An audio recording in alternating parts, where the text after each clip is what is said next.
What's going on, everybody? This is dkdynamite, and today we're going to be talking about all the rewards and bonuses coming to MW3 ranked play. Definitely stay tuned. But before we jump into that, be sure to hit that subscribe button down below, drop a like, and also as a reminder, there's plenty of brand new coverage going up over on DETONATED.com. For those out there that prefer articles over videos, I know I do, and there's plenty of tweets every single hour, of course, on DETONATED's Twitter. Now, as of today, we have the final episode of the Bombshell podcast for 2023, and it may already be out depending on when you're watching this video, but if you guys are watching this video early in the morning, it'll be streamed live in the next couple of hours here on the channel, of course. It'll be a good episode reflecting on the past year with MW2 and now MW3 content, and discussing a bunch of brand new content as we head into the beginning of 2024. Now with that, a couple days ago I posted a big news roundup about Season 1 Reloaded for MW3 dropping on January the 17th. As you guys are probably aware, ranked play from Treyarch is coming to MW3 multiplayer with the launch of the mid-season 1 update. There's no details on when Warzone ranked play comes out for Urzikstan. I'm gonna guess it's probably some point in Season 2.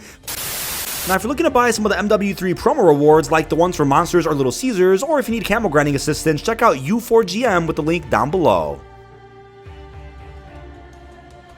But I am expecting in the next couple of days, or in the next week and a half tops leading up to Season 1 Reloaded, we'll end up getting a full blog post talking all about ranked play for MW3, detailing the skill divisions, ranks, seasonal rewards, and even more, similar to last year's breakdown that we got in the form of a blog post from Treyarch, and even a nice video that emphasized just how ranked play was going to work for COD 2.0. We got a nice glimpse of all the brand new rewards and different changes to rank that we haven't really seen in too many previous CODs, and ranked play came out during Season 2 last year for MW2, so I'm glad that it's coming out a little bit earlier this time for MW3, but you guys have probably guessed it, ranked for MW3 will be very similar to MW2, considering that this game is a direct sequel, features carry forward content, and is almost fundamentally the same game, just with a bunch of movement overhauls and some other features that I think make this game far better than last year's title. Now recently, some leaks have suggested that we're going to be seeing 13 rewards during the launch window of MW3 ranked play, and I don't necessarily believe that that's accurate, considering that as of MW2's ranked play, at least the launch window of it, we saw upwards of about 22 divisional rewards, while there were also a similar amount of rewards for seasonal wins, and even rank rewards on top of that, bringing us to upwards of 60 plus total rewards just during the launch window alone for MW2 rank. So I don't think 13 is an accurate number unless that just reflects either the seasonal win rewards, divisional rewards, or just the individual rank rewards. That's probably just a number that represents one of those categories, not all three. But I think it's cool that as of right now, there'll be a minimum of 13 rewards by playing MW3 ranked, but I'm expecting upwards of like 50 to 60, as we'll talk more about in a couple of minutes. But rewards for MW2 ranked did range from a blueprint after getting 10 wins, and a camo for getting 100 wins, while you also got a new calling card for every 5 ranks that you hit, plus operator skins for hitting certain divisions during that season. Some images also surfaced online of loading screens, emblems, and even calling cards that will be available for hitting certain milestones and doing certain things while playing MW3's version of ranked play. So it's good to know that we're going to see several different cosmetic rewards in early 2024. But don't forget, we're also going to be seeing drops enabled during every major, so those who actually attend the major will probably receive physical cards with codes on the back, and for those that tune in at home on YouTube, you can link your Activision account to your YouTube channel and you'll get some drops that way. And there actually is already a preview of what the drops are going to look like for a couple of the upcoming majors here for MW3, and again, you just have to link your accounts together and you can tune in to start earning those drops as soon as possible. Now, like I mentioned, and as expected, MW3 ranked won't be too different in terms of how the rewards are going to work. Just judging off how last year worked, we're going to be seeing lots of different ways you can actually go ahead and earn free cosmetics. Even if somebody out there like yourself isn't a fan of competitive Call of Duty, you might be a completionist or somebody out there that just loves unlocking all rewards in COD. In that case, you'll probably give ranked play a bit of a spin and you'll likely go for some of these unlocks. Images surfaced just a couple of days ago of the divisional operator skins you can unlock inside of ranked. We're talking the competitor, veteran, gold, platinum, diamond, crimson, iridescent, and top 250 operator skins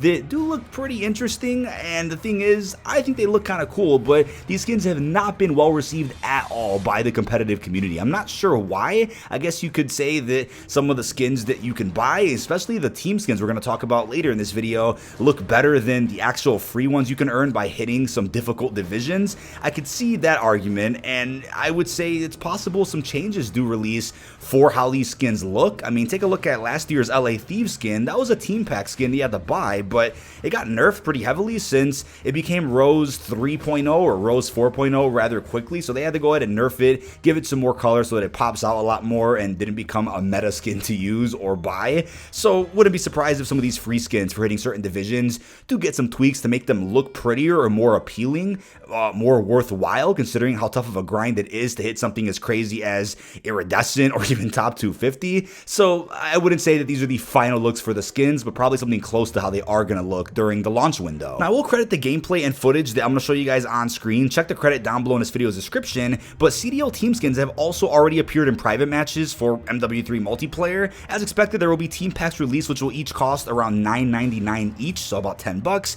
Each pack is looking like it'll contain 4 operator skin variants for that team, a universal camo to match that, a charm, calling card, emblem, loading screen, and even a sticker. Now these skins do look pretty sharp, and I think they usually knock out the park every single year with the team skins for just about any COD, and I think if I'm not mistaken, you can't buy these team skins once the game's life cycle does come to an end, or is close to coming to an end. If I'm not mistaken, you also can't buy the team skins anymore for MW2 because they're prepping the store for the team skins that are coming to MW3 instead.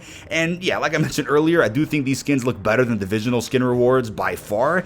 Even though the Divisional ones aren't that bad, I can totally understand the argument that the skins you have to really grind for should look better than the ones that you could just pay 10 bucks for off the rip, but the CDL teams do include Optic Texas, Toronto Ultra, Vegas Legion, Atlanta FaZe, Carolina Royal Ravens, Boston Breach, LA Gorillas, Miami Heretics, Seattle Surge, New York Subliners, and even the LA Thieves. Now let me know down below in the comments though, which CDL team are you going to be rooting for during the MW3 season? I'm also happy to announce that DETONATED.com is going to be covering a lot more of the competitive scene, not just with ranked play for multiplayer and Warzone, but even the majors, all the competitive events, the roster changes, any of the drama. There'll be a lot of coverage on DETONATED.com in the form of articles and plenty of tweets that will be covering even more than I do here on the channel in terms of the competitive scene. I know I haven't touched too much on ranked for either mode or necessarily the competitive events over the last couple of years. I'm happy to get into it a lot more though. Expect more videos like this one and probably some different ones over the next couple of months to kind of just get my feet in the door a little bit with that. I always love attending big events or finals.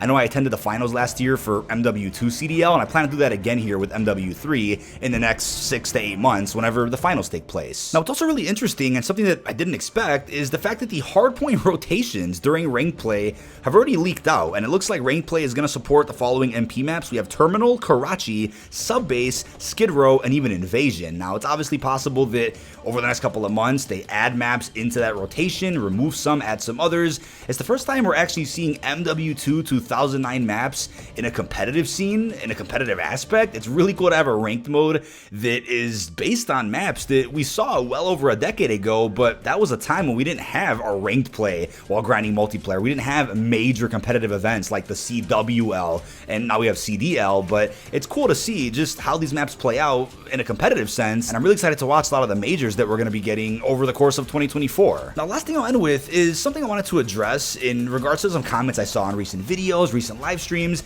and that's in regards to hackers within ranked play. I am fully aware, and I think I even experienced it myself, that in Modern Warfare 2's ranked play, there were some very annoying hackers running around a decent amount of lobbies. I mean, you would think you see the most hackers inside of Warzone because it's free to play, but ranked play is obviously not free for multiplayer, and the fact that there were that many hackers plaguing through a lot of those lobbies, that was frustrating, and I can't even imagine losing skill rating, losing your division, or just not getting the wins that you were supposed to because of people that paid for cheats. I mean, the thing is, Ricochet is only getting better over time. As I mentioned in the podcast recently, Ricochet constantly has to adapt to all the new cheats and exploits that do get created, do get discovered, so it's always a learning process, right? Ricochet could be caught up on all the possible cheats that exist in the world, then a month later or a season later, a bunch of new ones come out, and it takes another couple of weeks, if not months, to adapt to that issue. But overall, I would certainly hope and actually expect that with the launch of Ranked with MW3 Season 1, it's not going to be that big of an issue hacker-wise like we saw towards